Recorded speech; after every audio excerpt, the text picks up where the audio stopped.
Question बहुत ही शानदार question है भाई। ये है आपका अलजेब्रा का सवाल दिया गया है। ठीक है, क्वेश्चन में क्या कहा जा रहा है, दिया है 8x³ सेकंड क्वेश्चन है 8x³ - 27y³। ठीक है, बराबर दिया गया है ax + by। ठीक है, इंटू दिया गया cx² - dy² प्लस क्या दिया गया e × xy दिया गया है। ठीक है, हमको निकालना है a + b + c + d + e का मान निकालना है। ठीक है, चलिए बहुत ही शानदार क्वेश्चन है, अलजेब्रा का क्वेश्चन है। ठीक है, चलिए क्वेश्चन को पहले ट्राई कीजिए और आंसर बताइए क्या हो सकता है, इसका आंसर कैसे होगा सॉल्व क्वेश्चन।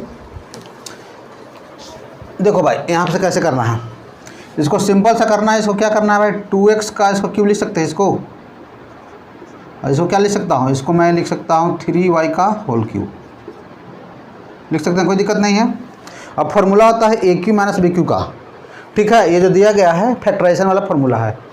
ठीक है, तो AQ - BQ का फार्मूला क्या लगाएंगे, ये लगाएंगे मेरा A - B होता है फार्मूला, इंटू क्या होता है A², मतलब ये हो जाएगा 2x का होल स्क्वायर A²।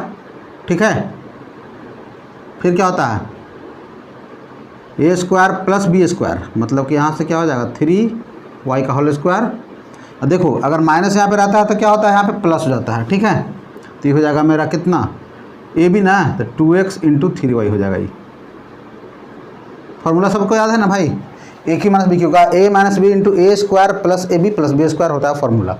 ठीक है, अब देखो सबसे पहले इसको थोड़ा सा एक बार और ओपन कर लेते हैं इसको, तो क्या हो जाएगा 2x - 3y। बहुत अच्छा क्वेश्चन है भाई। अच्छा, इसका स्क्वायर क्या होगा, 2x का स्क्वायर क्या होता है 4x², तो यहाँ से हो जाएगा मेरा 4x² हो जाएगा। अच्छा, 3y का स्क्वायर कितना होता है 9y² हो जाएगा ना, और ये हो जाएगा 3 दूनी, ये हो जाएगा 6xy हो जाएगा। चलो यहाँ तक कोई दिक्कत किसी भाई को। अब हम लोग कंपेयर करेंगे इससे। ठीक है, इससे कंपेयर करेंगे। अब यहाँ पे देखो ax + by है, यहाँ पे क्या है, तो यहाँ पे x का कोफिशिएंट कितना है 2, तो a का वैल्यू यहाँ से कितना हो जाएगा, जो कंपेयर करेंगे तो a का वैल्यू हो जाएगा मेरा 2 हो जाएगा। अच्छा, b का वैल्यू कितना हो जाएगा, ध्यान देना है -3 लिखना है। ठीक है, क्या लिखना है -3 लिखना है, प्लस माइनस का ध्यान देना है।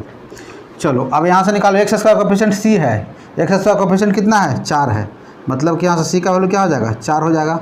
अच्छा, d का वैल्यू कितना आ जाएगा, बताओ d का वैल्यू भाई -9 हो जाएगा, क्योंकि यहाँ पे माइनस दिया गया है। और यहाँ से e का जो वैल्यू है कितना हो जाएगा 6 हो जाएगा, क्योंकि x का कोफिशिएंट कितना है e, और यहाँ पे कितना है 6। बस मेरा काम खत्म।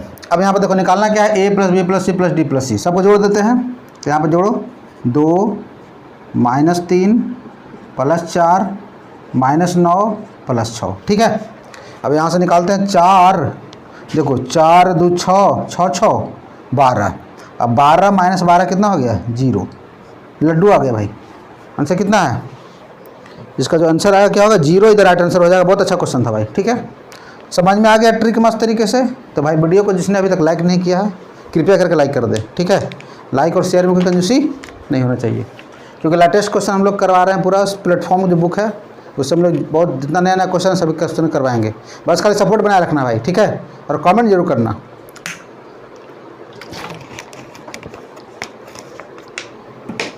चलो डन है, आगे बढ़ें। वीडियो को पूरा देखना है भाई, शुरू से लेकर एंड तक। ठीक है, तभी फायदा मिलेगा।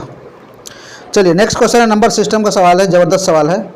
यदि एक 7 अंकों की संख्या दिया गया है 6 से विभाजित है, तो a का न्यूनतम मान बताना है।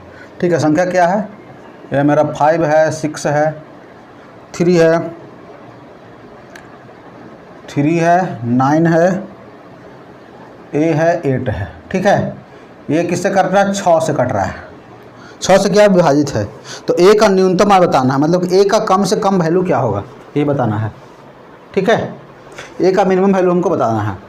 तो 6 से कटने का रूल क्या होता है भाई, 6 से कटने का जो रूल होता है वो क्या होता है, वो संख्या 2 और 3 दोनों से कटना चाहिए। 6 से कटने का मतलब क्या हुआ, ये 2 से भी कटना चाहिए और किससे भी कटना चाहिए, 3 से भी कटना चाहिए। ठीक है, अच्छा 2 से कटने का रूल क्या होता है कि ये जो मेरा है, जो लास्ट का अगर इवन नंबर है तो 2 से कट जाएगा, तो इवन तो है तो कट रहा है। अच्छा अब 3 से चेक करते हैं। 3 से चेक करने का रूल क्या होता है, सभी अंक को जोड़ेंगे और जो अगर 3 से कट जाएगा तो संख्या क्या होता है, 3 से कट जाता है। तो 3 या 3 का मल्टीपल को हटा देते हैं, 9 हटा देते हैं यहाँ से, 6 3 9 हटा दिए, 5 3 8, अब 8 8 16 प्लस a बटा 3, यही ना है ना। अब a का कम से कम क्या वैल्यू हो रखे जो इस संख्या को 3 से काट दे।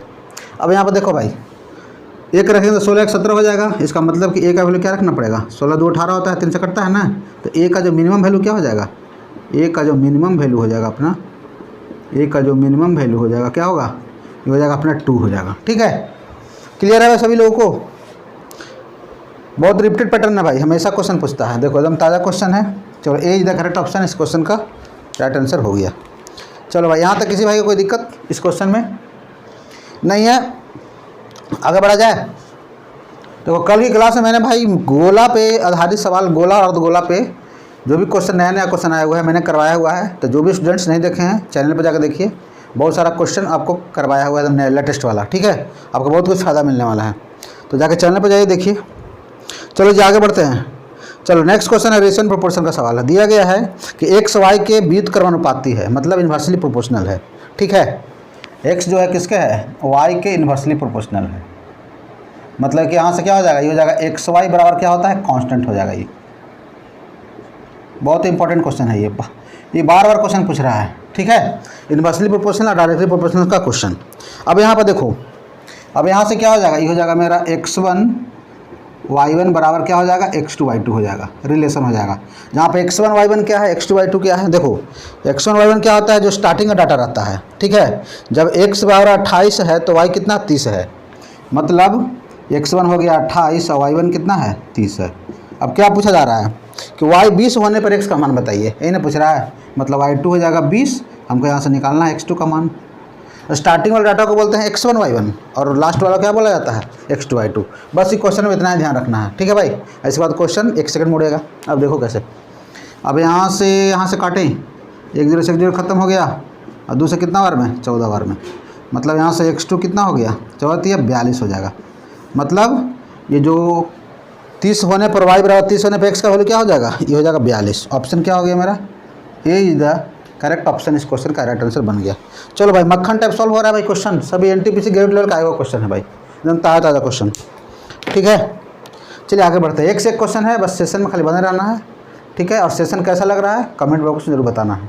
ठीक है, तभी हम लोग और मेहनत करेंगे इस चैनल पर, वो भी फ्री ऑफ कॉस्ट में। ठीक है, यदि किसी संख्या का 20% 620 के 20% से 190 अधिक है तो वह संख्या ज्ञात कीजिए। अच्छा, क्या बोला जा रहा है क्वेश्चन में, किसी संख्या का अगर x मानते थे, x का 20%। ठीक है, 620 के 20% से, 620 का कितना परसेंट है, 20% से, मतलब 20 बटा 100 हो गया। कितना अधिक है, 190 अधिक है। तो क्या करेंगे, 190 को जोड़ देंगे। अब यहाँ से निकालना जल्दी x का वैल्यू। ठीक है, अब यहाँ से काटो फटाफट, और क्या, 20 से 5 बार में, 5 से कितना बार में, 5 से कम 5, बचेगा 1, तो हो जाएगा 5 दूनी 10 और 2 बच्चों को 20, 4 बार में ना। तो यहाँ से आ जाएगा 20 5 बार में, क्या हो गया, हो गया x बटा 5 बराबर 124 प्लस 90, 190 कितना हो गया, 4 हो गया, 9 2 11 की 1, और कितना हो जाएगा 1 1 2 1 3 हो गया। तो x का मान क्या हो गया, क्रॉस मल्टीप्लाई, 5 को 20 को 0 2, 5 से कम 5 2 7, 25 आई 15। तो क्या हो जाएगा 1570। इस क्वेश्चन का राइट आंसर हो गया। ठीक है जी, चलो सबको समझ में आया परसेंटेज क्वेश्चन।